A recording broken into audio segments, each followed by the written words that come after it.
Hey everyone, welcome back to Rachel Ann Quilts, where we bring your creative ideas to life, one stitch at a time. I'm Rachel Ann, and today we're wrapping up our T-Shirt and Memory Quilting series. It's time to trim and machine bind our quilt. This final step will give your quilt a polished and professional finish. Now that your quilt top has come back from long arming, it's time to trim off the excess backing and batting. You're going to need to trim all the way around the entire quilt along the edge of the quilt top. Grab your rotary ruler and your rotary cutter. Align the rotary ruler edge with the edge of your quilt top. Then you're going to grab the rotary cutter and trim all the way around the quilt, working your way one section at a time. Be sure as you go that you lay the quilt smooth and flat for the area that you're cutting. Run your hands over it to make sure that no folded edges are tucked under there and that there's no excess batting or backing that got folded back under. And then work your way all the way around, trimming as you go. The next step will be to make your binding. Check out my video on how to make bias binding.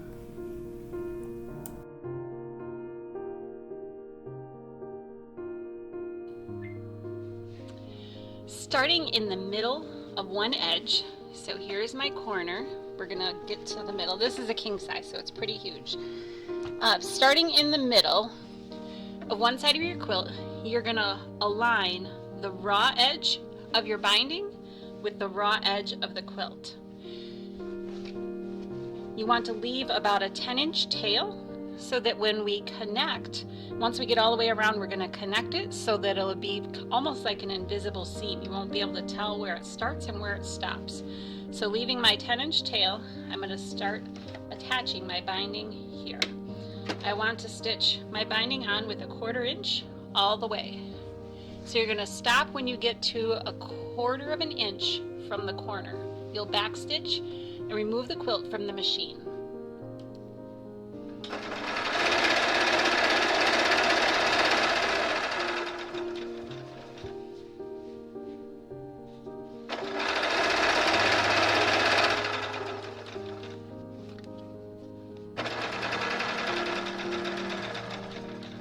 So I'm stopping a 1/4 inch from the end.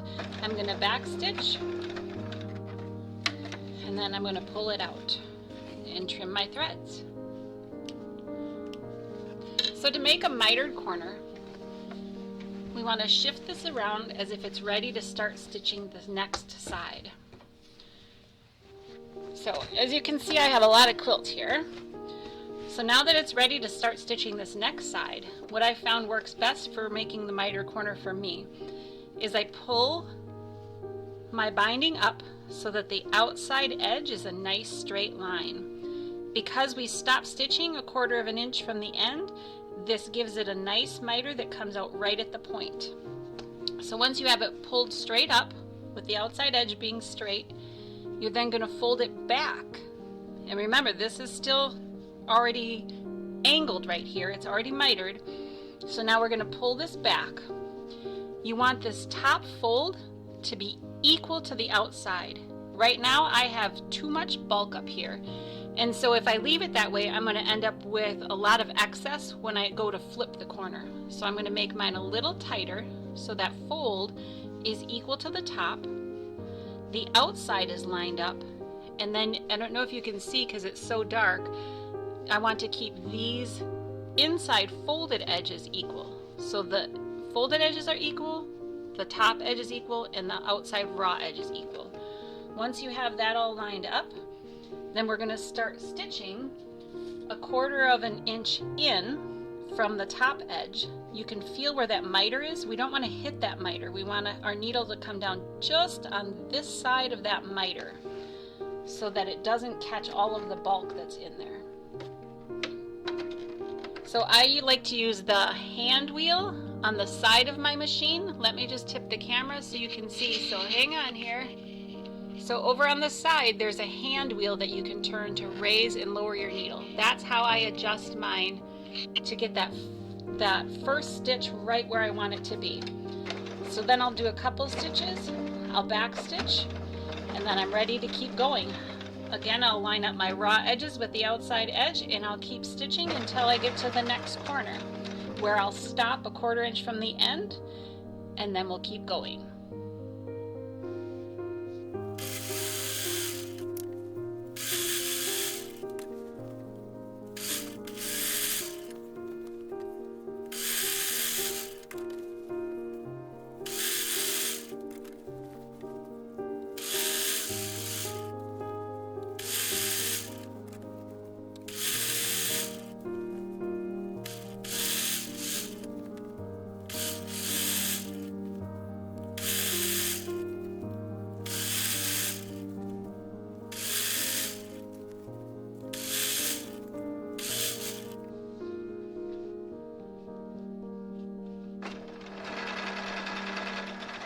Alright, I'm going to stop 1/4 inch from the edge of the quilt. Do a couple back stitches, forward stitches to lock it in place, and then I'm going to pull it out and snip my threads. And we're going to turn the quilt as if we're ready to do the next side. Try to move all this excess bulk out of the way.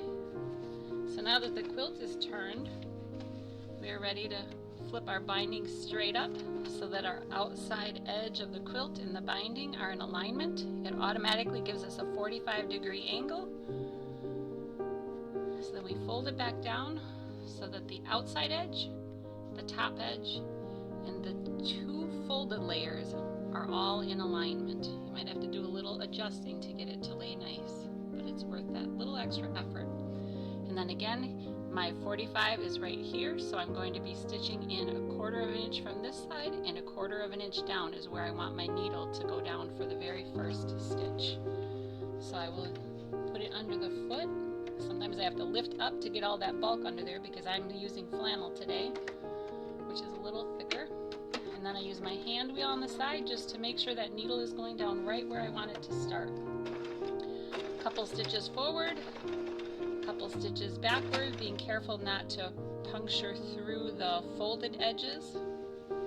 And then we're going to stitch all the way around and continue doing straight stitches around, mitering your corners until we get to within probably about 18 inches of our starting tail. So I will see you when we get over to the starting point. Now join the 2 binding tails. So if you look, we have our gap here where we left open there, it's not stitched.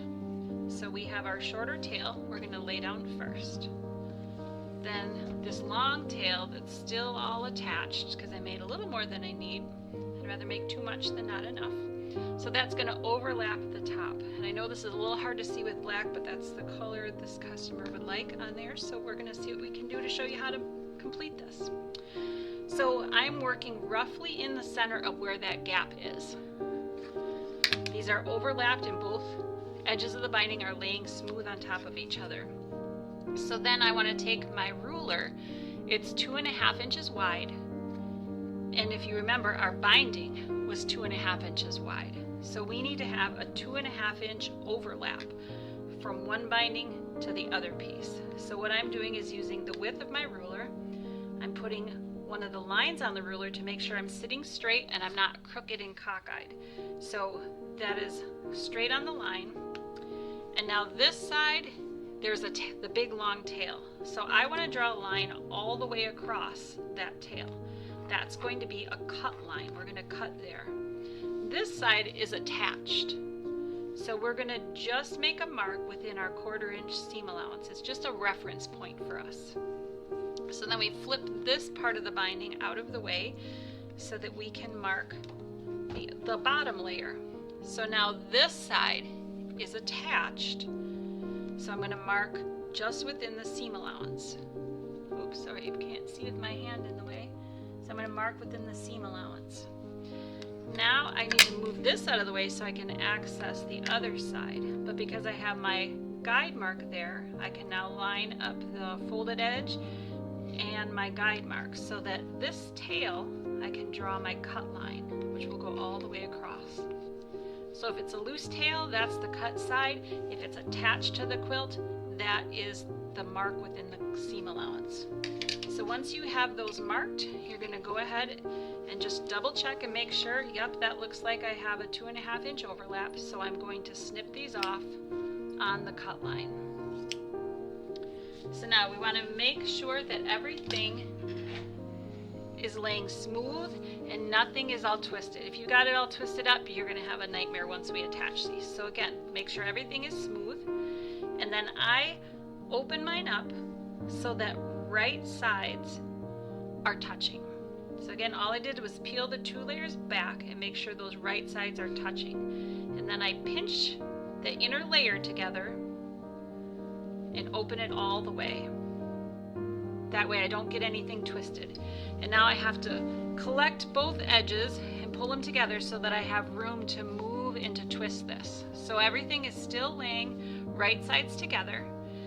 And now I just want to turn the top side 1/4 inch so that it is forming an L, kind of like when we created our binding and we joined one strip next to the other.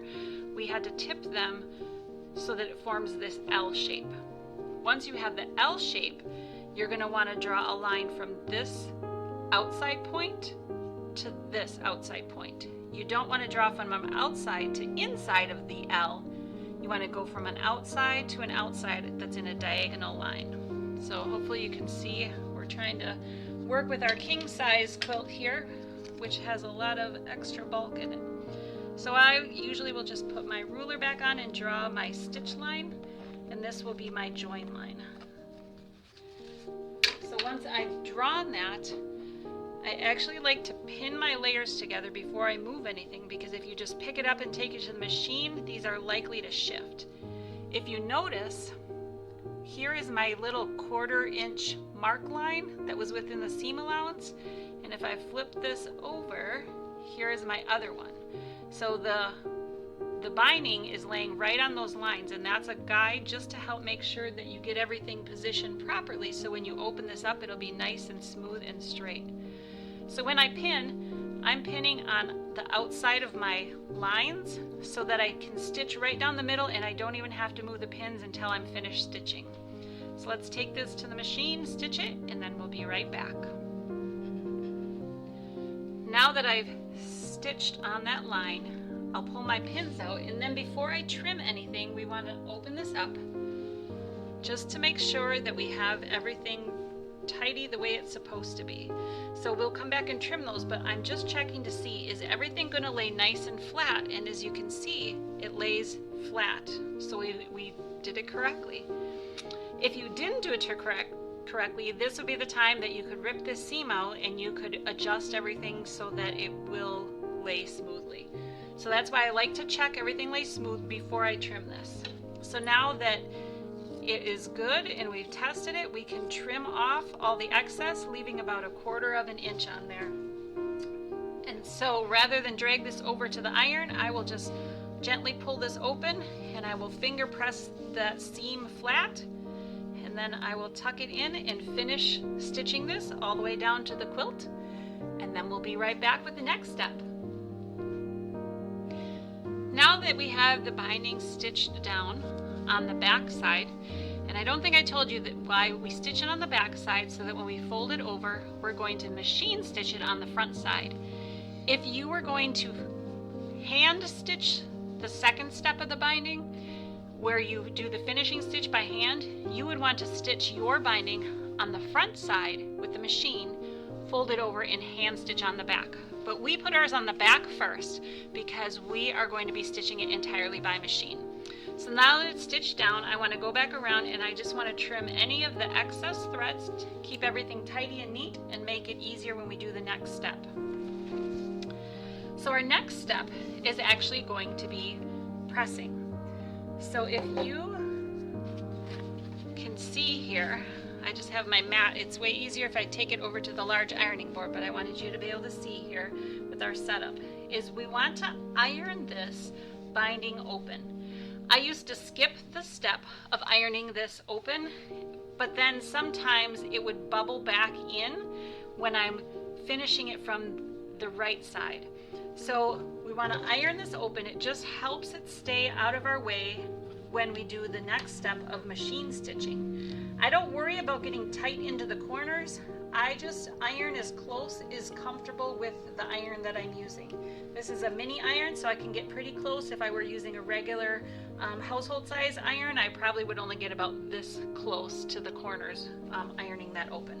But you're going to go around the whole quilt and you're going to iron that binding open as far as it will go, and then we will carry on to attaching the binding for the final step of finishing it off. Now that you have the binding pressed open, it's time to fold it over and to start attaching it. So when we fold this over, we want to make sure it's fully extended, which is why we ironed, and we want to fold it so that the top comes just past our stitch line from where we attached the binding. So I'm going to fold it over, and I can feel where the ridge is because we have multiple layers on this side of the stitch line, and then we just have our front, back, and batting on this side of the stitch line. So we're coming just past the stitch line, and then I'm going to pin where I want to stitch. So about 1/8 of an inch from our folded edge, I'm going to pin in the direction I'm going to be sewing. So when you flip it over, you can see where your pin comes through, and you know your stitch line will be close to the ditch. So the ditch is where these two pieces meet. So where the backing and the binding meet, that little stitch area is where the ditch is. So I want my stitches for attaching the binding to be very close to that ditch. And if you can get a consistent distance all the way around, that will give it a nice polished, finished look when you get the binding attached. So I'm going to continue folding over and pinning, checking where my stitch line is going to end up all the way around the quilt. Now when you come to the corners, you can see it naturally starts to fold. And if you watch, this is how we attach the binding, so it naturally has that 45 underneath there. So as I'm folding this, you just want to tuck that 45 in as you peel it over. I don't know if you can see very well because it's black, but the bulk of the seam is in this corner here. And so my fold on this corner is on this side, it rolls around, which means on the front side, I want the bulk to be on the opposite side. So if my bulk is on here on the back, the front side needs to have the bulk over here. So to do that, if the bulk is on this side, that means that is the side that needs to be folded over first. So I'm going to fold that over, just kind of feel where that ridge is in there, and get my pin, oops, double pins there, get my pins in place close to the corner of the side that has the back bulk. So I can see I'm really close to the ditch there. So now that that side is pinned, I'm just going to kind of finesse this other side, folding it down so that it has a nice 45 there, and then bringing it back so that my corners, so where this edge meets and this edge meets, it makes a nice 45-degree corner. And then I'm going to pin through all my layers where I want my stitch line to be and check the back. So I'm happy that my stitch line is going to be that close to the edge. I have my stitch line, it's really close to that, it's really close to the ditch there. So now that the corner is pinned, I can continue working my way all the way around the quilt until I have it all pinned. Just feeling where the ridge is, putting your pins in.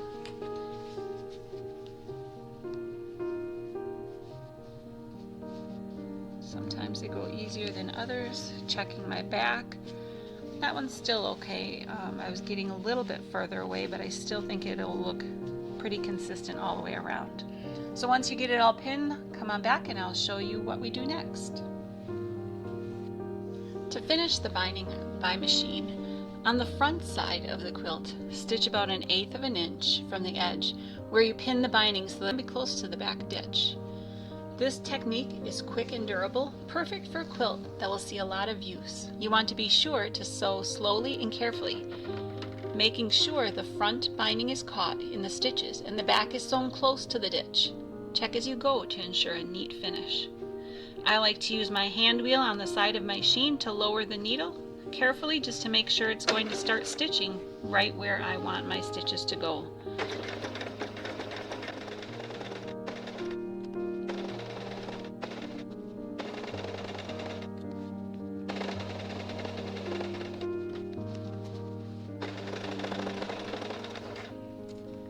When you get to the corner, you want to slowly pull your pin out as you approach the pin.